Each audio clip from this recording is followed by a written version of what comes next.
அன்பானவர்களே, இந்த அகில உலக ஜெப நாளிலும் ஆண்டவர் நமக்கு ஒரு அருமையான ஒரு வார்த்தையை கொடுக்கிறார். அவர் சிறியவனை புழுதியிலிருந்து தூக்கி விடுகிறார். ஒவ்வொரு நாளும் ஆண்டவர் நம்மை தூக்கி விடுகிற தேவனாக இருக்கிறார். ராமன் சொல்லலாமா? நம்மளை ஆண்டவர் எப்படி பார்க்குறாருன்னா, அதில் ரொம்ப இங்கிலீஷில் ரொம்ப அழகாக இருக்குது. டஸ்ட்டில் நம்ம உட்காந்துருக்க முடியுமா? அப்படிப்பட்ட இடத்துல இருந்து ஆண்டவர் நம்மை தூக்கி விடுகிற தேவனாக இருக்கிறார். நம்மை பிரபுக்களோடும் ஜனத்தின் அதிபதிகளோடு உட்கார பண்ணுகிறார். நல்ல கரங்களை தட்டுவோமா? பிரபுக்களோடும் ஜனத்தின் அதிபதிகளோடு உட்கார பண்ணுகிறார். நம்ம இருந்த நிலைமையிலேருந்து ஆண்டவர் நம்மை தூக்கி விடுகிற தேவன். இன்றைக்கி நீங்கள் பார்த்தீங்கன்னா 3 பைபிள் வசனத்தில் 3 ஆசீர்வாதத்தை நம்மளால் பார்க்க முடிகிறது. இந்த துதி ஆராதனைக்கு நம்ம ஒரு பாடலை பாட போகிறோம். எல்லாருக்கும் தெரிந்த ஒரு பழைய பாடலை தான் பாட போகிறோம். அந்த பழைய பாடலை பாடுவதற்கு முன்னதாக இந்த 3 வார்த்தைகளை நான் ஞாபகப்படுத்த விரும்புகிறேன். இந்த 3 வேத பாடங்களை நீங்கள் பார்க்கும்போது, முதல் வேத பாடம் வாசிக்கும் போது ஆண்டவர் கொடுக்குற ஆசீர்வாதம் என்னன்னா, இனி துஷ்டன் உன் பக்கத்தில் வருவதில்லை. ஒரு ஆமென் சொல்லலாமா? இனி துஷ்டன் உன் பக்கத்தில் வருவதில்லை.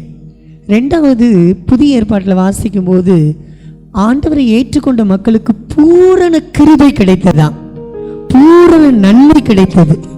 3வது சுவிசேஷ வேத பாடத்தில் ஆண்டவர் அந்த நிமிரக்கூடாத பெண்ணை பார்த்து சொன்னாங்க, உன் பலவீனத்திலிருந்து விடுதலையாக்கப்பட்டாய். நல்ல கரங்களை தட்டுவோமா? உன் பலவீனத்திலிருந்து நீ விடுதலையாக்கப்பட்டாய். அப்போ நம்ம ஆண்டவரை ஆராதிக்கும் போது துஷ்டன் நம்ம பக்கத்தில் வருவதே இல்லை. பூரண கிருபை செயல்பட்டு கொண்டே இருக்கும். 3வது நம்முடைய பலவீனத்திலிருந்து நாம் விடுதலையாக்கப்படுவோம். அதே தான் இந்த பாடல் சொல்லுகிறது. இந்த பாடலுடைய கடைசி சரணம் ரொம்ப அழகா இருக்கிறது. பழைய பாடல், கோலியாத் நம்மை எதிர்த்து வந்தாலும் கொஞ்சமும் பயம் வேண்டாம். நம்ம எல்லாம் சொல்லலாமா? கோலியாத் நம்மை எதிர்த்து வந்தாலும் நம்ம கொஞ்சமும் பயம் வேண்டாம். இயேசு என்னும் நாமம் உண்டு, நம்ம இன்றே ஜெயிக்க முடியும். இந்த மார்ச் மாதம் முடிகிறதுக்கு முன்னாடி ஆண்டவரே, அடுத்த மாதம் வரும்போது ஆண்டவரே ஒரு ஜெயமுள்ள வாழ்க்கையை தருவீராக. ஆவியானவரே, நீர் எங்களோடு கூட கடந்து வருவீராக. எங்கள் மனதின் ஆழத்திலிருந்து நன்றியால் உம்மை துதி பாடுகிறோம் என்று சொல்லி, நீ நல்லவர், வல்லவர், போதுமானவர், கொடுத்த வார்த்தையில உண்மை உள்ளவர் சுவாமின்னு சொல்லி இந்த பாடலை நாம் பாடும்.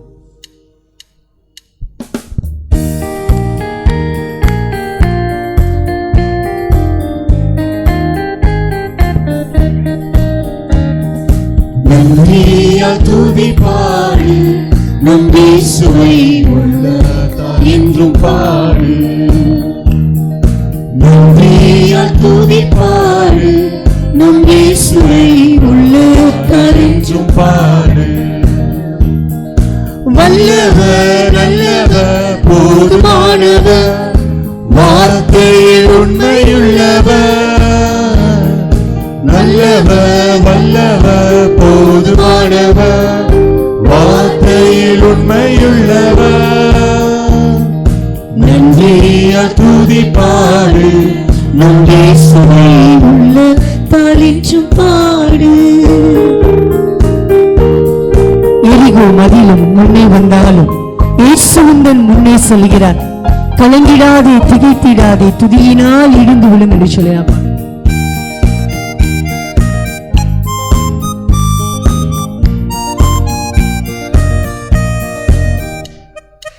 எரிகோ மதிலும் முன்னே வந்தாலும் இயேசு உந்தன் முன்னே செல்கிறார். எரிகோ மதிலும் முன்னே வந்தாலும் இயேசு உந்தன் முன்னே செல்கிறார். கலங்கிடாதே, திகைத்திடாதே, துதியினால் எழுந்து விழும். கலங்கிடாதே, திகைத்திடாதே, துதியினால் எழுந்து விடும். நன்றியால் துதி பாடு, நம் இயேசுவை உள்ளதால் என்றும் பாடு. நன்றியால் துதி பாடு, நம் இயேசுவை உள்ளதால் என்றும் பாடு. செங்கடல் நம்மை சூழ்ந்து கொண்டாலும் சிலுவையின் நிழல் உண்டு. பாடிடுவோம், துதித்திடுவோம், என்று சொல்லி நாம் பாடுவோம்.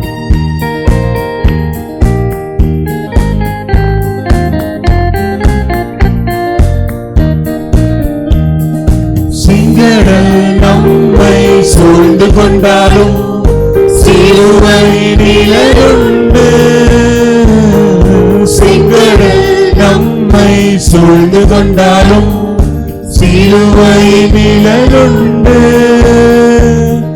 பாடிடுவோம் துதித்திடுவோம் பாதைகள் கிடைத்துவிடும். பாடிடுவோம் துதித்திடுவோம் பாதைகள் கிடைத்துவிடும். நன்றியால் துதிப்பாடு நம் இயேசுவை உள்ளத்தாரென்றும் பாடு. நன்றியால் துதிப்பாடு நம் இயேசுவை உள்ளத்தாரென்றும் பாடு. அப்படியே நாம் எழுந்து இந்த கடைசி சரணத்தை பாடுவோம். கோலியாத் நம்மை எதிர்த்து வந்தாலும் கொஞ்சமும் பயம் வேண்டாம், இயேசு என்கிற நாமம் என்னோடு கூட இருக்கிறது என்று சொல்லி கரங்களை தட்டி நாம் பாடுவோமா? 3வது சரணத்தை நாம பாடுவோம்.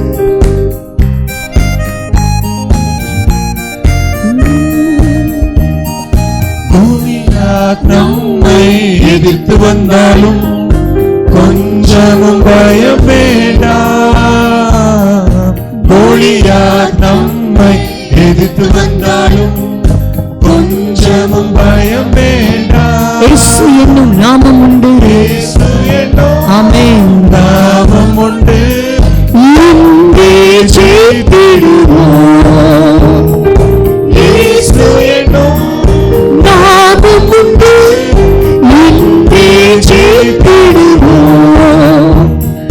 நன்றியால் துதிப்பாடு நம் இயேசுவை உள்ளத்தாரென்றும் பாடு. நன்றியால் துதிப்பார், நன்றியால் துதிப்பாடு நம் இயேசுவை உள்ளத்தால். வல்லவர் நல்லவர் போதுமானவர், நல்லவர் நல்லவர் போதுமானவர் வார்த்தையில் உண்மையுள்ளவர். நல்லவர் நல்லவர் போதுமானவர் வார்த்தையில் உண்மையுள்ளவர். நன்றியால் துதிப்பாடு நம் இயேசுவை உள்ளத்தாலே. ஐயா வாழ்க என்று சொல்லுவோம். ஐயா வாழ்க வாழ்க, உம் நாமம் வாழ்க. ராஜா ராஜா ஆமென். வாழ்க உம் நாமம் வாழ்க. ஐயா ஐயா வாழ்க, நீர் மாத்திரம் வாழ்க. ஆண்டவரே மகிமைக்குரியவர். நாமம் வாழ்க. ராஜா வாழ்க. ஆமென். வாழ்க உம் நாமம் வாழ்க. இயேசுவே இயேசுவே உம்மை நான் துதிப்பேன் துதிப்பேன், எந்த வேளையிலும் துதிப்பேன். இயேசுவே உம்மை நான் துதிப்பேன் துதிப்பேன், எந்த வேளையிலும் துதிப்பேன். நல்ல கான்ஃபிடண்டா சொல்லுவோம். இயேசுவே உம்மை நான் துதிப்பேன் துதிப்பேன், எந்த வேளையிலும் துதிப்பேன். சத்தத்தை உயர்த்தி இயேசுவே உம்மை நான் துதிப்பேன் துதிப்பேன், எந்த வேளையிலும் துதிப்பேன். கொண்டாடுவோம் கொண்டாடுவோம் கொண்டாடுவோம், கவலைகள் மறந்து நாம் பாடுவோம். கொண்டாடுவோம் கொண்டாடுவோம், கவலைகள் மறந்து நாம் பாடுவோம். இயேசுவின் நாமம் இனிதான நாமம், இனியில்லா நாமம், இன்ப நாமம், எங்கள் இயேசுவின்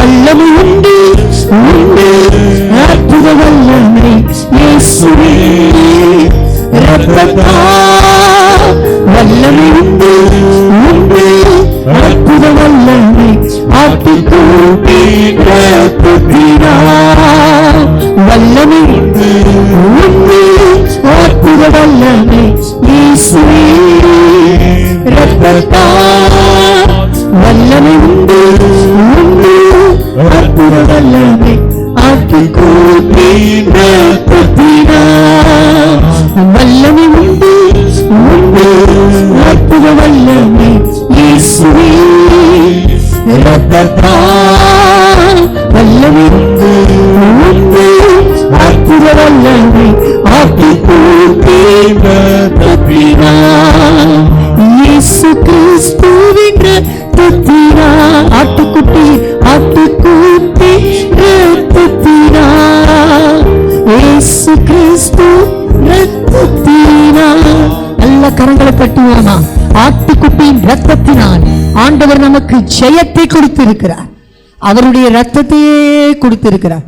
நம்ம எல்லாரும் நல்ல கண்களை மூடி அவருடைய இரத்தத்திற்காக நன்றி செலுத்தி இந்த ஆராதனையை நிறைவு செய்ய போகிறோம். எல்லாரும் நல்ல வாய்களை விரிவாய் திறந்து இயேசு கிறிஸ்துவின் இரத்தம் என் மீது தெளிக்கப்படுவதாக, இந்த காலை நேரத்தில் என் குடும்பத்தின் மீது தெளிக்கப்படுவதாக, எங்க திருச்சபையின் மீது தெளிக்கப்படுவதாக. எங்கே ஆட்டுக்குட்டியானவருடைய இரத்தம் தெளிக்கப்படுகிறதோ, நிலைக்கால்களில் பூசப்படுகிறதோ, அங்கே துஷ்டன் இனி வருவதில்லை, அங்கே துஷ்டன் இனி வருவதில்லை. இன்னைக்கு நான் சொல்லுகிறேன், ஆண்டவர் உங்ககிட்ட சொல்லுகிற வார்த்தை அதுதான். இந்த துதி ஆராதனையில ஆராதிக்கிற உங்க வாழ்க்கையில துஷ்டன் இனி வருவதில்லை. ஆண்டவர் சத்துருவின் முன்பாக அவர் தம்முடைய கையை நீட்டுவார். நம்மளுக்கு முன்னாடி இருக்கிற சத்துருவுக்கு முன்பாக அவரே கையை நீட்டிட்டா ஒண்ணுமே செய்ய முடியாது. அப்ப எல்லாரும் சொல்லுங்க, ஆண்டவரே எனக்கு முன்பாக இந்த பாவங்கள் சத்துருவாய் நின்று கொண்டு இருக்கிறது, இந்த காரியங்கள் சத்துருவாய் நின்று கொண்டு இருக்கிறது, விடுதலை தருவீராக. உன் பலவீனத்தில் இருந்து நீ விடுதலை ஆக்கப்பட்டாய். ஆண்டவர் இன்னைக்கு சொல்லிட்டாரு. ஒரே பாடல் தான் பாடணும். கோலியாத் நம்மை எதிர்த்து வந்தாலும் கொஞ்சமும் பயப்பட வேணாம். ஏன்னா என் மேல இயேசு கிறிஸ்துவின் ரத்தம் இருக்கிறது, அவருடைய ரத்தம் தெளிக்கப்பட்டு இருக்கிறது. எல்லாரும் ஒப்பு கொடுத்து 2 கரங்களை உயர்த்தி இன்னும் அந்த பிரசனம் வரணும். ஆண்டவர் இந்த ஆராதனையில வரணும். தேவனுடைய கரம் உங்க தலைகள் மேல வைக்கப்படணும். இன்னைக்கு ஆண்டவர்கிட்ட கேளுங்க, ஆண்டவரே எனக்கு முன்னாடி இருக்கிற எல்லா பலவீனங்களையும் நான் எதிர்த்து போராட இயேசு கிறிஸ்துவின் ரத்தம் எங்களை ஜெயிக்க வைப்பதாக என்று சொல்லலாம்.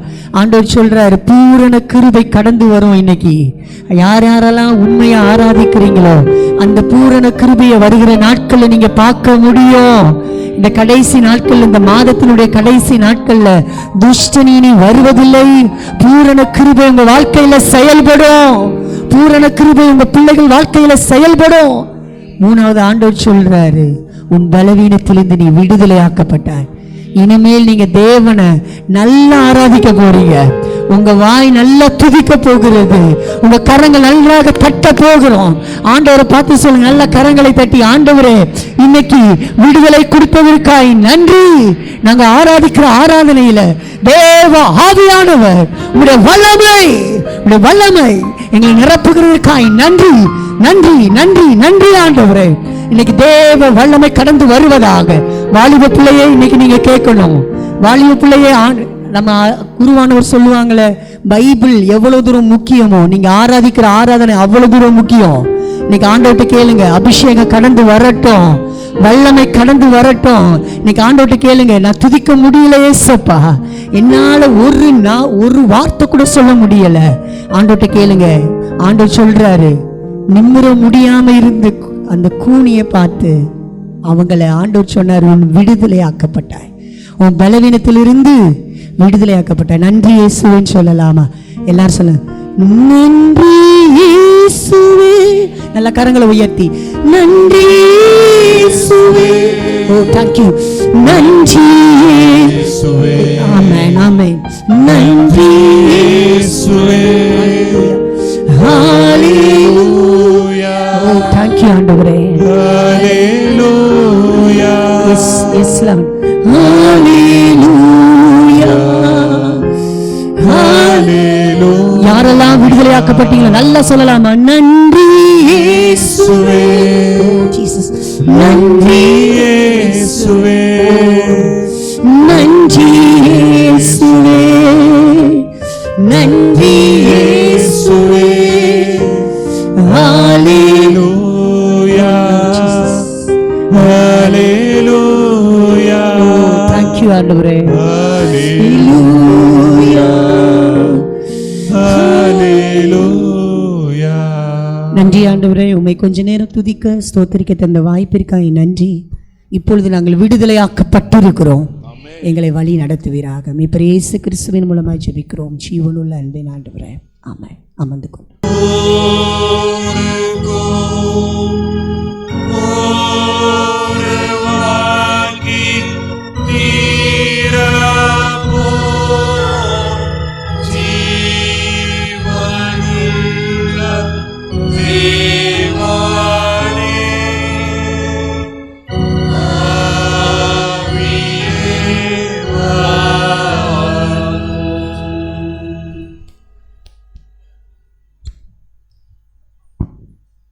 யெகோவா தேவனே,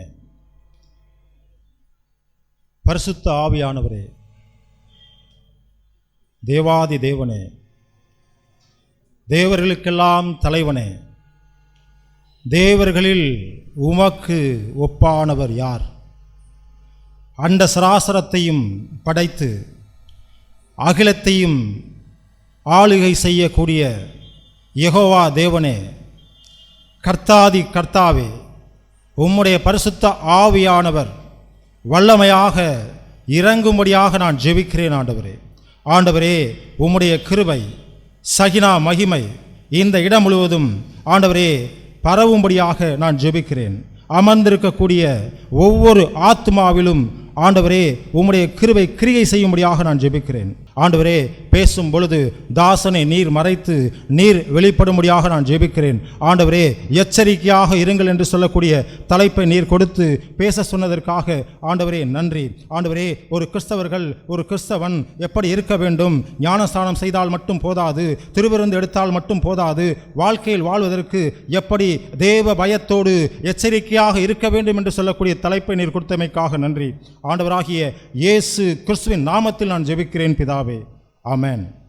தேவன் கொடுத்த எச்சரிக்கையாக இருங்கள் என்று சொல்லக்கூடிய அந்த வேத வாக்கியத்தின் பிரகாரம் வேதத்தில் இருக்கக்கூடிய கர்த்தராகிய இயேசு கிறிஸ்து சொன்ன ஒவ்வொரு வார்த்தைகளும், அவர் சொன்ன வார்த்தையை தீர்க்கதரிசிகள் சொன்ன வார்த்தையையும் இப்பொழுது இங்கு இருக்கக்கூடிய அனைவருக்கும் சொல்ல நான் கடமைப்பட்டிருக்கிறேன். தேவன் சகலத்தையும் ஆளுகை செய்து யாரை முன்குறிக்க வேண்டுமோ அவர்களை முன்குறித்த தேவன். கர்த்தர் ஒருவரை தெரிந்து கொள்ளாவிட்டால் யாரும் கர்த்தரை தெரிந்து கொள்ள முடியாது. விசுவாசிகளாக இருப்பதும் தேவனுடைய ஊழியத்தை செய்வதும் தேவனுக்காக மரிப்பதும் தேவ சித்தத்தின் பிரகாரம் தேவ திட்டத்தை வைத்தே இருக்கிறது. நான் பரிசுத்தமானவன் அல்ல, நானும் சாமானியமான மனிதன்தான். ஆனால் இயேசு கிறிஸ்துவை ஏற்றுக்கொண்ட பின்பு நான் எப்படி மாறினேன்? தேவன் என்னை எப்படி மாற்றினார்? இயேசு கிறிஸ்துவை தெரியாதற்கு முன்னால் நான் எவ்வளவு கோபக்காரனாக இருந்தேன், ஒரு மந்திரவாதியாக இருந்தேன், யாராக இருந்தாலும் எடுத்திருந்து பேசிய ஒரு மனிதனாக இருந்தேன். ஆனால் தேவன் என்னை மாற்றியதற்கு காரணம், என் மனைவிக்கு இருந்த ஒரு கேன்சர் மூலமாக இயேசு கிறிஸ்து அந்த கேன்சரை சரி செய்தார் என்ற ஒரே காரணத்திற்காக மந்திர மாந்திரிகங்கள், பூஜை புனஸ்காரங்கள் எல்லாவற்றையும் கடலில் தூக்கி போட்டு, பல லட்சங்கள் மதிப்புள்ள பொருட்களை கடலில் தூக்கி போட்டு நான் சொன்னேன், ஆண்டவரே எல்லாவற்றையும் விட்டு விடுகிறேன்.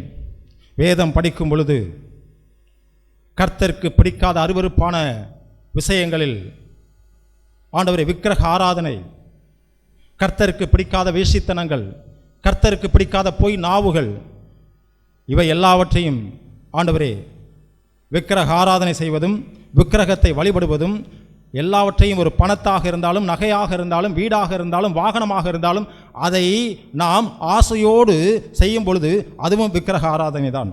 அதை ஆண்டவன் மந்திர மாந்திரிகங்கள் எல்லா விதமான தொழில் செய்து வந்த அதிலிருந்து என்னை வெளியாக்கி என்னுடைய ஊழியத்தை, அவருடைய ஊழியத்தை செய்யக்கூடிய ஒரு ஊழியக்காரனாக மாற்றியிருக்கிறார். என்னுடைய வாழ்க்கையில் 20 வயதிலிருந்து நிறைய தவறுகள் செய்தவன்.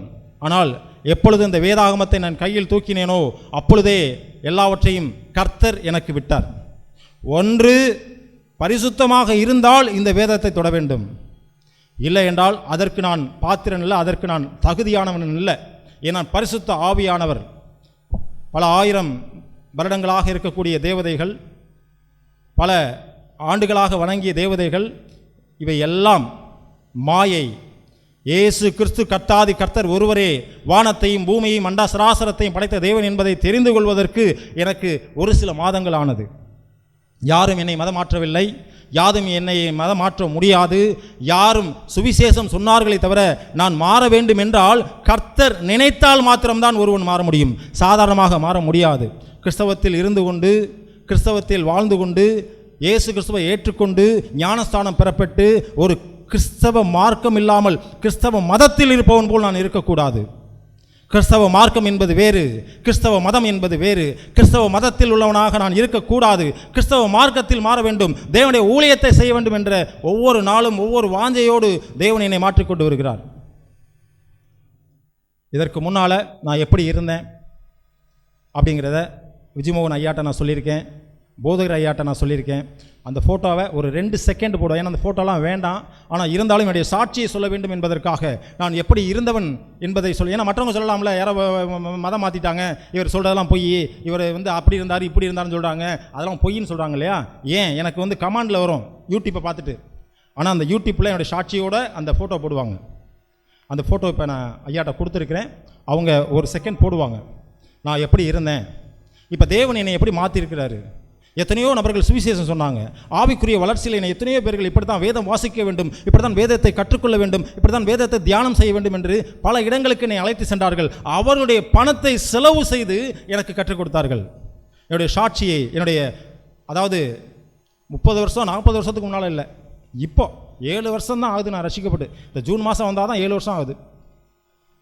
அந்த 2018க்கு முன்னால், இப்போ அவங்க ஃபோட்டோ காமிக்கிறதெல்லாம் 2014 2015 எடுத்த ஃபோட்டோ. அதுக்கு முன்னால் உள்ள மாந்திரிகம் செஞ்சுக்கிட்டு இருக்கும்போது இருக்கிற ஃபோட்டோலாம் என்கிட்ட இல்லை, எல்லாமே அது போயிடுச்சு. அந்த ஃபோட்டோலாம் இருந்தால் இன்னும் பயங்கரமாக இருக்கும். அந்த ஃபோட்டோ போட்டிருப்பாங்க. இதுதான் மதுரை குபேரபத்திர காளியம்மன் கோவில். அந்த போத்தீஸ் பக்கத்தில் உள்ள வந்தீங்கன்னா விஜயலட்சுமி ஆஸ்பத்திரி இருக்கும். அந்த ஆஸ்பத்திரி பக்கத்தில் ஒரு பெரிய காளியம்மன் கோவில் இருக்கும். என்னை தேடி வரக்கூடாது, நான் எங்கே இருக்கிறேன் என்று தெரியக்கூடாது, யாரும் என்னுடைய அப்பாயின்மெண்ட்டை கேட்கக்கூடாது, யாரும் இனிமேல் என்னை சந்திக்கவே கூடாது என்பதற்காக அந்த ஏற்கனவே இருக்கக்கூடிய சிம் கார்டை உடைத்து தூக்கி எறிந்தேன். எல்லாவற்றையும் செய்தது கர்த்தர், எல்லாவற்றையும் செய்தது கர்த்தர். ஒரு மனிதன் தேவனுடைய வார்த்தையை பேசுவதற்கும், ஒரு மனிதன் தேவனுடைய வார்த்தையை பிரசங்கம் செய்வதற்கும் நாட்களாக இருந்தாலும் வாரங்களாக இருந்தாலும் வருடங்களாக இருந்தாலும் பெரிதல்ல. தேவன் நினைத்தால் ஒரே ஒரு செகண்டில் அவருடைய ஆவியை வல்லமையாக பிரவேசம் பண்ணும் பொழுது எவ்வளோ பெரிய சாமானியனாக இருந்தாலும் அவருடைய முகத்தில் வீசிக்கொண்டிருக்க பிரகாசத்தின் ஒளி அந்த ஊழியக்காரன் மேலோ அல்லது விசுவாசியின் மேலோ வீசும். என்னுடைய சாட்சியை நான் சொல்லி முடித்து விட்டேன். முழுவதுமாக பார்க்க வேண்டும் என்பவர்கள் யூடியூப்பில் பார்க்கலாம். இப்பொழுது வார்த்தைக்கு கடந்து போகிறேன். தேவ பயத்துடன் எச்சரிக்கையாக இருந்தல், வேதம் வாசிப்பது, வேதத்தை தியானம் செய்வது, நான் கிறிஸ்தவனாக இருப்பது, திருவிருந்து எடுப்பது, வாரத்திற்கு ஒரு முறை, வாரத்தில் 7 நாள், ஆனால் ஒரு முறை மட்டும் அந்த சர்ச்சுக்கு வருவாங்க. ஆனால் அந்த மற்ற நாட்களில் வேதம் வாசிக்கிறாங்களா வேதம் வாசிக்கலையா அது எல்லாம் ஆவியானவர் அவர்களுக்கு தான் தெரியும். ஆனால் ஒரு கிறிஸ்தவனாக இருக்கிறோம். ஒரு சில பேர் சொல்லுவாங்க, இண்டிலிருந்து இவ்வளவு பேசுகிறீங்க, இவ்வளவு வேதம் வாசிக்கிறீங்கன்னு சொல்லுவாங்க. நான் சொன்னேன், பரம்பரையாக 4 தலைமுறையாக இருந்தாலும் அவர்களுக்கு முன்னால் இருந்தவர்கள் இந்துக்கள் தான். அதிகபட்சமாக போனால் ஒரு 4 தலைமுறை இந்த தமிழ்நாட்டில் இந்த இந்தியாவில் இருப்பாங்க. அதற்கு முன்னால் இந்துக்களாக இருந்தவர்கள் தான். நான் இந்து குடும்பத்திலிருந்து ரட்சிக்கப்பட்டு வந்தேன் என்று சொல்லலாம், என் பிள்ளைகள் சொல்லலாம். ஆனால் இன்னும் சந்ததிகள் கடந்து வரும்பொழுது, இன்னும் 2-3 சந்ததிகள் கடந்து வரும்பொழுது அவர்களும் கிறிஸ்தவர்கள் தான். இந்து குடும்பத்திலிருந்து ரட்சிக்கப்பட்டு வந்தோம் என்று சொல்ல முடியாது. முதலாவதாக எங்கள் வம்சத்திலேயே எனக்கு தெரிந்து என் தந்தை, என் தாத்தா, என் பாட்டனார் மானாமதுரை ராஜாவிடம் திவானிடம் வேலை செய்தவர். அவர் உள்பட இயேசு கிறிஸ்துவை முதலாவதாக ஏற்றுக்கொண்ட பாக்கியத்தை கிடைத்தது, பெற்றது அடியேன் ஒருவர் மாத்திரம்தான். என் இல்லத்தில் நிறைய பேர் ரட்சிக்கப்பட வேண்டும். நான் பரலோகம் சென்றால் மட்டும் பத்தாது, என் இல்லத்தில் இருப்பவர்கள் உறவினர்கள் செல்ல வேண்டும் என்றெல்லாம் சுவிசேஷம் சொன்னவர்கள் என பேசிக் கொண்டிருந்தவர்கள் கட்டானவர்கள் நிறைய பேர் இருக்காங்க. நண்பர்கள் கட்டானவங்க நிறைய பேர் இருக்காங்க. நீ பைத்தியக்காரன் என்றால் எங்களையும் பைத்தியக்காரனாக மாற்றுகிறாயா என்று சொன்னவர்களாம் இருக்காங்க. ஏன் அப்படின்னா, ஏன் சொன்னாங்கன்னா, மாந்திரிகம் பார்க்கும்பொழுது, ஜோதிடம் சாஸ்திரம் பார்க்கும்பொழுது நிறைய ரிச்சாக இருப்பேன், நல்ல வாழ்க்கை வாழுவேன், நிறைய பணம் சம்பாதிப்பேன், ஆடம்பரமான வாழ்க்கை வாழுவேன். ஹோட்டலுக்கு போனால் 4000, 5000, 10,000 செலவு பண்ணுவோம். ஒரு வெளியூருக்கு போனோம்னா 20,000, 30,000 செலவு பண்ணுவோம். ஆனால் இயேசு கிறிஸ்துவை ஏற்றுக்கொண்ட பின்பு எல்லாம் என்னிடமிருந்து போனது. ஆனால் இயேசு என்னிடம் போகவில்லை. இயேசு கிறிஸ்து ஒருவர் மாத்திரம் என்னிடம் போகவே இல்லை. எல்லா விதமான பணங்களும் காசுகளும் எல்லாம் போனது. உறவினர்கள் சொன்னார்கள், உன்னுடைய மகனுக்கு, உன்னுடைய அண்ணனுக்கு, தம்பிக்கு பைத்தியம் பிடித்து விட்டது என்று சொன்னார்கள். பைத்தியக்காரனை தான் கர்த்தர் தெரிந்து கொள்வார், அது அவர்களுக்கு தெரியாது. பரமபிதா ஒருவரை முன்குறித்தால் யாராக இருந்தாலும் நான் சொன்ன ஒரே ஒரு வார்த்தை, ஆண்டவரே, வேதம் என்றால் என்னவென்று தெரியாது, இயேசு என்றால் என்னவென்று தெரியாது, கர்த்தர் என்றால் என்னவென்று தெரியாது, பரிசுத்த ஆவியானவர் என்ன என்றால் எனக்கு தெரியாது. ஆனால் ஒரு இடத்திலிருந்து இன்னொரு இடத்திற்கு நான் வருகிறேன். பாவத்திற்காகவும் சாபத்திற்காகவும் மரித்தவர் நீர் என்பதை நான் புரிந்து கொண்டேன். ஆனால் நான் செய்த பாவம், என் தகப்பனார் செய்த பாவம், என் சந்ததிகள் செய்த பாவம் என் பிள்ளைகளை சாரக்கூடாது என்ற ஒரே ஒரு காரணத்திற்காக நான் பரலோகம் செல்வேன், நான் பெரிய பிரசங்கியாளராக மாறுவேன் என்றெல்லாம் நான் வரவில்லை. நான் செய்த பாவம், நான் சாதாரணமான ஆள், ரொம்ப நிறைய தப்பு பண்ணியிருக்கேன். என் குடும்பத்தில் நிறைய தப்பு பண்ணியிருக்காங்க. என் பிள்ளைகளை சாரக்கூடாது, ஆண்டவர் சொன்னது அதான். ஆண்டவரே, என் பிள்ளைகளை சாரக்கூடாது என்ற ஒரே காரணத்திற்காக நான் உம்மை தஞ்சம் அடைகிறேன் என்று சொன்னேன். உம்முடைய கரத்தை நான் பற்றி கொண்டால் நிச்சயமாக நான் விட்டு விடுவேன். ஏனென்றால் திடீரென்று எங்கேயாவது கண்டுபிடிச்சி எனக்கு அதை செய்யுங்க இதை செய்யுங்கன்னு வருவாங்க, நான் செஞ்சிடுவேன். கஷ்டப்படுறேன் அப்படிங்கிறக்காக செஞ்சிடுவேன். இப்போ ஒரு 6 மாதத்துக்கு முன்னால் கூட ஒருத்தர் எப்படியோ கண்டுபிடிச்சார், 1 லட்ச ரூபா கூட நான் தரேன், எனக்கு செஞ்சு கொடுங்கண்ணா. நீ 1 கோடி ரூபா கொடுத்தாலும் செஞ்சு கொடுக்க மாட்டேன் அப்படின்னு என் மனைவிக்கெல்லாம் தெரியும். என் ஃபோன் நம்பர் எப்படி எடுத்தாங்கன்னே தெரியல. கேட்டாங்க, முடியாது அப்படின்னு சொன்னேன். ஆனால் தேவனை நான் பற்றி கொண்டால் கண்டிப்பாக விட்டுருவேன், எனக்கு தெரியும், என் மேலே எனக்கு நம்பிக்கை இல்லை. ஆனால் ஆண்டவரிடம் நான் சொன்னது, தேவனே, நீர் என்னை பற்றி கொள்ளும், நீர் என்னை பற்றி கொண்டால் என்னை நீர் என்றும் விடமாட்டீர் என்று நான் சொன்னேன். இது தீனதயாளனாக இருந்த இந்த எளியனுடைய ஒரு சிறிய சாட்சி. தேவ மகனாக, தேவ மகன் தயாளனாக இப்பொழுது உங்களிடம் நின்று பிரசங்கம் செய்ய போகிறேன். தேவ பயத்துடன் எச்சரிக்கையாக இருங்கள், தேவ பயத்துடன் எச்சரிக்கையாக இருங்கள் என்ற அந்த வார்த்தை எசேக்கியலுக்கு கர்த்தர் சொல்கிறார். கர்த்தரால் கூடாத காரியம் ஒன்றுமல்ல. நாசியின் சுவாச காற்றில் அவர் ஊதும் பொழுது எவ்வளவு பெரிய காரியத்தையும் அவர் செய்யக்கூடிய வல்லவர். அவர் அவருடைய ஆவியை பிறரிடம் ஊதும் பொழுது மனிதன் ஆத்மாவாக இருந்தது மட்டுமல்ல, ஜீவ ஆத்மாவாக மாறினான் என்று வேதம் சொல்லுகிறது. ஆனால் தீர்க்கதரிசிகளில் எத்தனையோ தீர்க்கதரிசிகள், நாகும் தீர்க்கதரிசி, எசேக்கியேல் தீர்க்கதரிசி, எலியா தீர்க்கதரிசி, மல்கியா தீர்க்கதரிசி, இப்படி நிறைய தீர்க்கதரிசிகள் வேதத்தில். ஆனால் எசேக்கியேல் தீர்க்கதரிசியில் மாத்திரம், எசேக்கியேல் தீர்க்கதரிசி 37வது அதிகாரம் 3-5 வரை ஐயா வாசிக்கட்டும். எசேக்கியேல் தீர்க்கதரிசி 1009வது பக்கம், பழைய ஏற்பாடு. அவர் என்னை நோக்கி, மனுபுத்திரனே, இந்த எலும்புகள் உயிரடையுமா என்று கேட்டார். அதற்கு நான், கர்த்தராகிய ஆண்டவரே, தேவரீர் அதை அறிவேர் என்றேன். அப்பொழுது அவர் இந்த எலும்புகளை குறித்து தீர்க்க தரிசனம் உரைத்து அவைகளை பார்த்து சொல்ல வேண்டியது என்னவென்றால், உலர்ந்த எலும்புகளே, கர்த்தருடைய வார்த்தையை கேளுங்கள். கர்த்தராகிய ஆண்டவர் இந்த எலும்புகளை நோக்கி, இதோ நான் உங்களுக்குள் ஆவியை பிரவேசிக்க பண்ணுவேன், அப்பொழுது உயிரடைவீர்கள். அதாவது இந்த அதிகாரத்தில் 1-12 வசனம் வரையிலும் நிறைய இருக்கிறது. ஆனால் நான் 3-5 வசனங்கள் மாத்திரம் எழுதியிருக்கிறேன், நேரம் குறைவுபட்ட காரணத்தினால். இல்லையென்றால் உலர்ந்த எலும்புகள் உயிரடைய செய்து, அந்த உயிரடைய செய்த எலும்புகள் மகா சேனையாக திரளாக நின்றது இஸ்ரவேலர்கள் அனைவரும். இதை எதை குறிக்கிறது? இந்த வார்த்தை எதை குறிக்கிறது? உலர்ந்த எலும்புகள் என்று சொல்லக்கூடிய அந்த வார்த்தை எதை குறிக்கிறது? தேவ பயத்துடன் எச்சரிக்கையாக இல்லாதவர்களுக்கு குறிக்கிறது. தேவ பயத்துடன் எச்சரிக்கையாக இல்லாத எந்த ஆத்மாவாக இருந்தாலும் அந்த ஆத்துமாவை குறிக்கிறது. கர்த்தரால் முடியாத காரியம் ஒன்றுமல்ல. ஆனால் எசேக்கியேல் தீர்க்கதரிசியிடம் கேட்கிறார், இந்த உலர்ந்த எலும்புகள் உயிர் அடையுமா என்று கேட்கிறார். அவருக்கு தெரியாது ஒன்றுமல்ல. ஆனால் எசேக்கியேல் தீர்க்கதரிசி என்ன சொல்கிறார்? அதெல்லாம் உயிர் அடையும், நீங்கள் நினைச்சா அடையுமே அப்படிலாம் சொல்லலை. ஆண்டவரே எல்லாவற்றையும் நீர் அறிவீர் என்று சொல்கிறார். சரி, இந்த உலர்ந்த எலும்புகள் என்பது எதை குறிக்கிறது? எப்படி அந்த உலர்ந்த எலும்புகள் வந்தது? தாவீதாக இருந்தாலும், சாலமோனாக இருந்தாலும், சவுலாக இருந்தாலும் ஆரம்ப காலகட்டத்தில் சண்டையிட்டு அந்த போர்க்களத்தில் மாண்டவர்கள், மடிந்தவர்கள், பல மாதங்களாக கிடந்த எலும்புகள். அந்த எலும்புகள் இருக்கக்கூடிய இடத்திற்கு தேவன் என்ன செய்கிறார் அப்படின்னா, என்னை அவைகளின் அருகே சுற்றி நடக்க பண்ணினார். இதோ பள்ளத்தாக்கின் வெட்டவெளியிலே அந்த எலும்புகள் மகா திரளாய் கிடந்தது.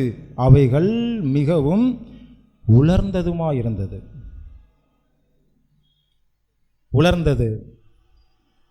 ஒரு கிறிஸ்தவனாக இருந்தால் உலர்ந்த எலும்புகள் அல்ல, ஸ்ட்ராங்கான எலும்புகள், சதைகள், நரம்புகள், நாடிகள், இரத்தங்கள் எல்லாம் கலந்தவையாக இருக்கிறான். ஆனால் உலர்ந்து இருந்தால் சதைகள், நாடிகள், நரம்புகள், இரத்தங்கள் எல்லாம் இருந்தாலும் அவை கர்த்தருக்கு பயனற்றவை. கர்த்தரின் வார்த்தையை கேளாதவர்கள், கர்த்தரின் செவிக்கு அவர்கள் செவியை சாய்க்காதவர்கள் உலர்ந்த எலும்புகளாக இருக்கிறார்கள். இதைத்தான் எசேக்கியேல் தீர்க்கதரிசிக்கு அவர் கர்த்தர் உரைத்த வார்த்தை. ஆனால் எசேக்கியேல் தீர்க்கதரிசி அந்த நேரத்தில் அவர் சொன்ன வார்த்தைகள், கர்த்தராகிய ஆண்டவர் இந்த எலும்புகளை நோக்கி, இதோ நான் உங்களுக்குள் ஆவியை பிரவேசிக்க பண்ணுவேன், அப்பொழுது உயிரடைவீர்கள். தேவன்கிட்ட நம்ம கேட்கணும், ஆண்டவரே என்ன தவறுகள் செய்திருந்தாலும், என்ன பாவங்கள் செய்திருந்தாலும், தெரிந்து செய்திருந்தாலும், தெரியாமல் செய்திருந்தாலும் என்னை மன்னியும். இயேசு சொல்கிறார், இனி நீ பாவம் செய்யாதே என்று சொல்கிறார். அதற்கு முன்னால் எத்தனை பாவங்கள் செய்திருந்தாலும், அதற்கு முன்னால் எத்தனை விதமான மீறுதல்கள் செய்திருந்தாலும் அதை அவர் மன்னிக்கிறார். ஆனால் இனியும் நீ பாவம் செய்யாதே என்று சொன்ன பின்பு பாவம் செய்தால் அவர் 770 முறை மன்னிப்பவர் என்று நாம் நினைக்கிறோம். அந்த 770 முறை யாரை மன்னிப்பார்? இயேசு யார் என்று தெரியாமல், கர்த்தர் யார் என்று தெரியாமல் பல ஆண்டுகளாக தவறு செய்து கொண்டிருப்பவன், அந்த பல ஆண்டுகளாக தவறு செய்து கொண்டிருப்பவன் இயேசு கிறிஸ்து யார் என்பதை தெரிந்து கொண்ட பின்பு அவர் மன்னிப்பவர் அல்ல. அப்போ கர்த்தராகிய ஆண்டவர் இந்த எலும்புகளை நோக்கி, இதோ நான் உங்களுக்குள் ஆவியை பிரவேசிக்க பண்ணுவேங்கிறார். அப்போ அவர்கிட்ட நம்ம கேட்கும் பொழுது நமக்குள்ள நல்ல ஆவிகளை, வல்லமையான ஆவிகளை, வல்லமையான அபிஷேகங்களை, ஆவிகளை பகுத்தறிவக்கூடிய தன்மைகளை எல்லாவற்றையும் அவர் கொடுப்பார். பேர், புகழ், அந்தஸ்து, நகம், எத்தனை பவுன் சேர்த்துருக்கோம், எத்தனை வீடு கட்டியிருக்கோம், எத்தனை கார் வாங்கியிருக்கோம், அதெல்லாம் நியாய தீர்ப்பு நாளில் வராது. எனக்காக நீ என்ன செய்தாய்? யாருக்கு நீ தாகத்திற்கு தண்ணீர் கொடுத்தாய்? யாருக்கு ஆடை கொடுத்தாய்? யாருக்கு உணவு கொடுத்தாய்? யாருக்கு நீ என்ன செய்தாய்? இயலாதவர்களுக்கு நீ என்ன செய்தாய்? பணம் இருப்பவர்களுக்கு பணம் கொடுப்பது, பணம் இருப்பவர்களுக்கு உதவி செய்வது, பணம் இருப்பவர்களுக்கு உடல் பிரயாசைப்படுவது பெரிய விஷயம் அல்ல, நல்லதுதான். ஆனால் தேவன் சொல்கிறார், எனக்கு நீ என்ன செய்தாய் என்று தேவன் சொல்கிறார். இந்த உலர்ந்த எலும்புகளை குறித்து எச்சரிக்கையாக இருங்கள். உலர்ந்த எலும்புகளாக இல்லாமல் எச்சரிக்கையாக இருங்கள். தேவ வார்த்தைக்கு எச்சரிக்கையாக இருங்கள். தேவ பயத்துடன் எச்சரிக்கையாக இருங்கள். கர்த்தர் நம்மளை மன்னித்து விடுவார் என்று ஏளனமாக நினைக்காதீர்கள். அவர் மன்னிக்க மாட்டார். நான் ஞானஸ்தானம் பெற்றிருக்கிறேன் என்று, திருவிருந்து எடுக்கிறேன் என்று தவறு செய்பவர்கள் ஏராளம். இதில் ஒரு வார்த்தை கொடுத்துருக்கேன், அதை அப்புறம் சொல்கிறேன். சாதாரண நினைக்காதீங்க. 48 ஆண்டு காலம் கழித்து நான் இயேசு கிறிஸ்துவை ஏற்றுக்கொண்டவன். ஆண்டவரிடம் நான் கேட்டேன், ஆண்டவரே ஒரு 20 வயதில் நான் உங்களை தெரிந்து கொண்டிருக்கக்கூடாதா? 20 வயதில், 40 வயசுக்குள்ளே நேரம் நான் பெரிய பிரசங்கியாளர் வந்திருப்பேன், நேரம் நிறைய எல்லாரையும் இப்போ எல்லாருக்கும் தெரிஞ்சிருப்பேன், எல்லாத்தையும் ட்ரைனிங் எடுத்திருப்பேன், எல்லாவற்றையும் முடிச்சிருப்பேன். யாரை கேட்டாலும் நான் அவ்வளோ கஷ்டப்பட்டேன், இவ்வளோ கஷ்டப்பட்டேன் அப்படிங்கிறாங்க. அப்போ கஷ்டப்படும் போது உங்களுக்கு என்னங்க வயசு? எனக்கு ஒரு 30 வயசு இருக்கும். இப்போ உங்களுக்கு என்ன வயசு? எனக்கு 50 வயசு. 50 வயசில் அவர் எல்லாம் செட்டில் ஆகிட்டார். எனக்கு இப்போ 54 வயசு, 54. 1969 நான் பிறந்தவன்.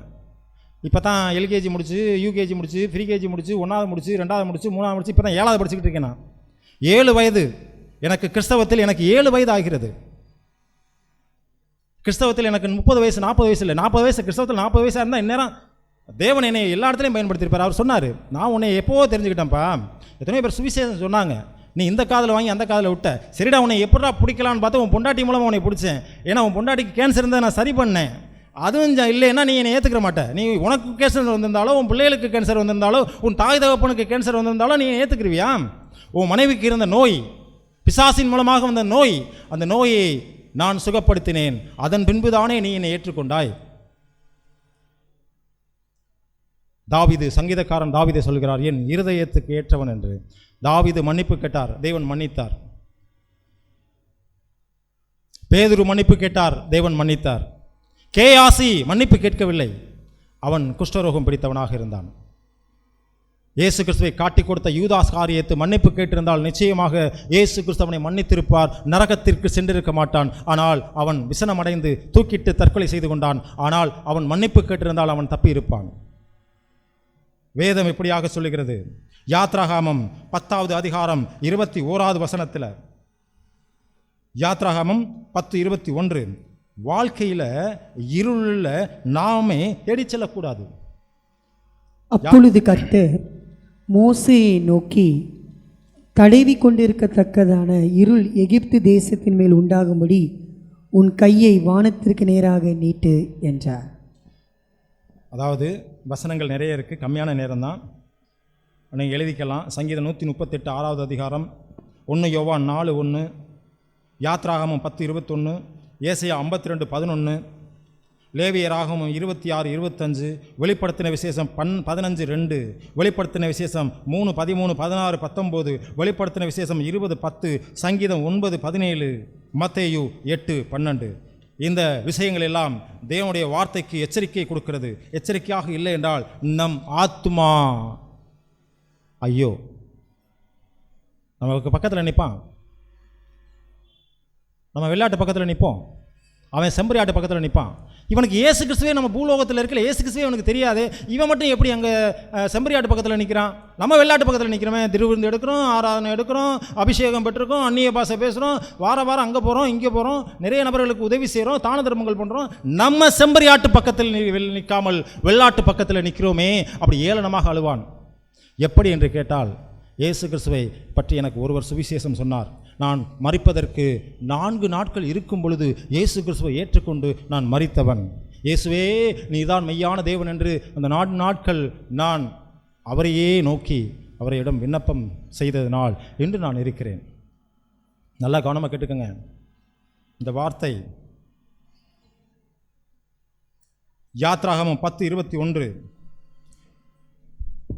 வேதம் வாசிக்காமல் இருப்பது, ஜோதிடங்கள் பார்ப்பது, கிறிஸ்தவர்கள் சினிமா பார்ப்பது, ஜபிக்காமல் இருப்பது, கணவன் மனைவியிடையே மன்னிக்காமல் இருப்பது.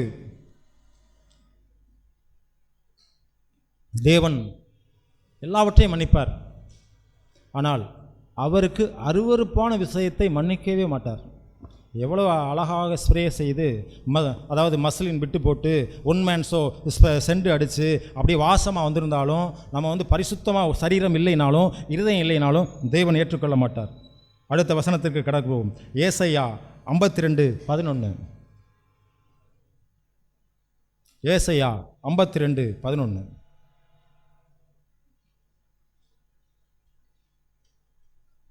பக்கம் 859. புறப்படுங்கள், புறப்படுங்கள், அவ்விடம் விட்டு போங்கள், அசுத்தமானதை தொடாதிருங்கள். கர்த்தருடைய பாத்திரங்களை சுமக்கிறவர்களே, அதன் நடுவிலிருந்து புறப்பட்டு உங்களை சுத்திகரியுங்கள்.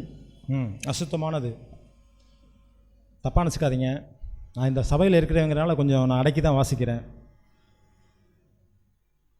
திருவிருந்து எடுக்கிறதுக்கு முன்னால் 2 நாளைக்கு முன்னாலேயோ 3 நாளைக்கு முன்னாலேயோ அல்லது திருவிருந்து எடுக்கிற அன்னைக்கோ புகைப்பிடிப்பது, அதற்கு முன்னால் புகைப்பிடிப்பது, மது அருந்து யாருக்கும் தெரியாது. அப்பாவுக்கு தெரியாது, அம்மாவுக்கு தெரியாது, மனைவிக்கு தெரியாது, ஆனால் கடவுளுக்கு தெரியும். பரலோகம் நிச்சயமாக இல்லை. கிறிஸ்தவன் அதாவது திருவிருந்து எடுக்க ஞானஸ்தானம் பண்ணிட்டு போயிட்டா பிரச்சனை இல்லை.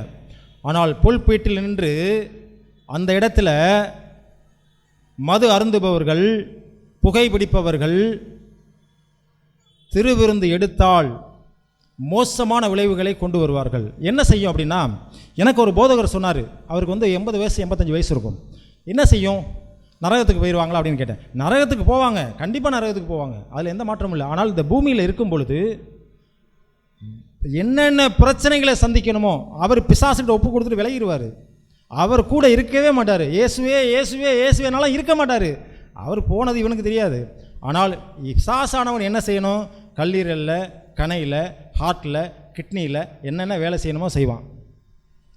பிரச்சனையை கொடுப்பான், கணவன் மனைவியை பிரிக்க வைப்பான், சொத்து தகராறு வரும், பிரச்சனைகள் வரும், பிஸ்னஸில் பிரச்சனைகள் வரும், எல்லாமே வரும். அந்த 1 மணி நான் எல்லா தப்பும் பண்ணேன், நான் பண்ணாத தப்பே கிடையாது. அது வீடியோவில் கூட நான் சொல்ல முடியாது, எல்லா தப்பும் பண்ணேன். ஆனால் எல்லாவற்றையும் ஏன் விட்டேன் அப்படின்னா, இந்த வேதாகமத்தை என்று நான் தொட்டேனோ, நீதிமொழிகளை என்று நான் வாசித்தேனோ, இயேசு கிறிஸ்துவை என்று இரட்சகராக ஏற்றுக்கொண்டேனோ அந்த எல்லாவற்றையும் நான் விட்டேன். கடைசியாக ஒரு வசனம், இந்த வசனத்தை சொல்லி நான் முடிக்கிறேன். ஒரே ஒரு பாடல், நேற்று பாடிய பாடல் 2 வரி தான் பாடினேன். வெளிப்படுத்தின விசேஷம் 15வது அதிகாரம் 2வது வசனம். வெளிப்படுத்தின விசேஷம் 15வது அதிகாரம் 2வது வசனம். அன்றியும் அக்கினி கலந்த கண்ணாடி கடல் போன்ற ஒரு கடலையும், மிருகத்திற்கும் அதன் சொரூபத்திற்கும் அதன் முத்திரைக்கும் அதன் நாமத்தின் இலக்கத்திற்கும் உள்ளாகாமல் ஜெயம் கொண்டவர்கள் தேவ சுரமண்டலங்களை பிடித்து கொண்டு அந்த கண்ணாடி கடல் அருகே நிற்கிறதையும் கண்டேன். பாருங்க, கண்ணாடி கடல்னால் என்னன்னு தெரியுமா? நரகம் என்றால் என்னவென்று தெரியுமா? கூகுளில் போட்டால் கூட சுமாராக தான் வரும். கூகுளில் நரகம்னு அடிச்சிங்கன்னா அது சுமாராக தான் இருக்கும். சும்மா அக்கினி எரியிற மாதிரி இருக்கும், கத்துறது மாதிரி இருக்கும், அவ்வளோதான் இருக்கும். அங்கே சரீரங்கள் வேகாமலும் அவியாமலும் இருக்கும் என்று வேதம் சொல்லுகிறது. அவியவும் செய்யாது, வேகவும் செய்யாது. ஐயோ அம்மான்னு கத்திக்கிட்டே இருக்க வேண்டியதான். 1000 ஆண்டுகளாக கத்திக்கிட்டே இருக்க வேண்டியதுதான். ஆனால் அந்த வலிக்கக்கூடிய உணர்வுகளை மாத்திரம் தேவன் கொடுத்திருப்பார். நான் எவ்வளவோ சொன்னேன், நீ கேட்கல. உனக்கு எவ்வளவோ முறை உனக்கு விட்டு கொடுத்தேன், உனக்கு எவ்வளவோ முறை சான்ஸ் கொடுத்தேன், நீ கேட்கல. இந்த பூமியின் வாழ்க்கை பெரிதென்று, சரீரத்தின் சுகம் பெரிதென்று நீ நினைத்தாய். அந்த சுகத்திற்கு உண்டான பலாபலன் அக்கினி கடல், அக்கினி கண்ணாடி கடல். மிருகத்தின் அதன் சொரூபம், அதன் முத்திரை உள்ளானால் நரகம். அக்கினி கடல், கடல் பார்க்கறதுக்கு கடல் மாதிரி இருக்கும், அது அக்கினியாக இருக்கும். ரொம்ப மோசமான விளைவுகள். ஆத்மா, என்னுடைய சரீரம் அதே போல் தான் இருக்கும். நம்ம செத்து போனதுக்கப்புறம் புதைச்சிடுறாங்க, அதுக்கப்புறம் நம்ம ஆத்மா மட்டும் அப்படியே மேலே ஜோதியாக போகும்லாம் கிடையாது. இந்த உயிரோடு அப்படியே அங்கே அந்த இடத்துல நிற்போம், 2 பக்கம் நிற்போம். வெள்ளாடுகளாகவும் செம்பறியாடாகவும் இதே மாதிரியான சரீரம், இதே மாதிரியான முகம் இருக்கும். ஆனால் வேத வல்லுநர்கள் சொல்கிறார்கள், பெயர் வேறு பெயர்கள் இடப்படும் என்று. அது வேதத்தில் குறிப்பிடப்படவில்லை. அந்த இடத்துல எனக்கு தீனதயாள் என்ற பெயரோ அல்லது தேவமகன் தயாள் என்ற பெயரோ இருக்காது. கர்த்தர் அதற்கு வேறு பெயர் கொடுத்திருப்பார். ஆனால் இன்னொருவர் நம்மளை பார்க்கும் பொழுது அது நான் தான் என்று தெரிந்து கொள்வார்கள். அது உண்மை. ஒரே ஒரு பாடல், நேற்று முடித்த ஒரு சின்ன பாடலை நான் பாடிவிட்டு, கர்த்தாதி கர்த்தர் எனக்கு கொடுத்த அந்த நாளுக்காக அவரை துதி செய்து வணங்குகிறேன். நீர் நம்ப பண்ணின பாடல் என்றதை நேற்று நான் 2 வரிகள் தான் பாடினேன். இன்றும் அந்த 2 அல்லது 3 வரிகளோடு முடித்து விடுகிறேன். ஒரு 5 நிமிடம் காலதாமதம் ஆகிவிட்டது, மன்னிக்கவும். நீர் நம்ப பண்ணின உந்தன் வாக்குகளை நினைத்து நிறைவேற்றுவே. நீர் நம்ப பண்ணின உந்தன் வாக்குகளை நினைத்து நிறைவேற்றுவே. மறவாமல் நினைப்பவரே ஏசையா, தினந்தோறும் காப்பவரே. மறவாமல் நினைப்பவரே ஏசையா, நிறைவேற்றி முடிப்பவரே. நீர் நம்ப பண்ணின உந்தன் வாக்குகளை நினைத்து நிறைவேற்றுவீர். உடன்படிக்கையின் தேவன் உண்மையில் பிசகாதவர். உடன்படிக்கையின் தேவன் உண்மையில் பிசகாதவர். தாவீதுக்கு நான் போய் சொல்லி என்று சொல்லி சொன்னதை நிறைவேற்றுவீர். தாவீதுக்கு மட்டுமல்ல, யாருக்கு வாக்கு கொடுக்குகிறாரோ அவர்களுக்கு தேவன் தூணாக மட்டுமல்ல, தூதனாக மட்டுமல்ல, சகோதரனாக, நண்பனாக இருப்பார். பரிசுத்த ஆவியின் வரத்தை பெற்றுக்கொள்ளுங்கள். ஞானஸ்தானம் பெறுபவர்கள், ரட்சிக்கப்பட்டவர்கள், திருவிருந்தெடுப்பவர்கள், பொய் நாவுகள், அதையும் நான் எழுதியிருக்கேன், அதெல்லாம் சொல்ல முடியல. பொய் நாவுகளை வெறுப்பவர் எச்சரிக்கையாக இருங்கள். தேவ பயத்துடன் எச்சரிக்கையாக இருங்கள். மற்ற தெய்வங்கள் போல் அல்ல.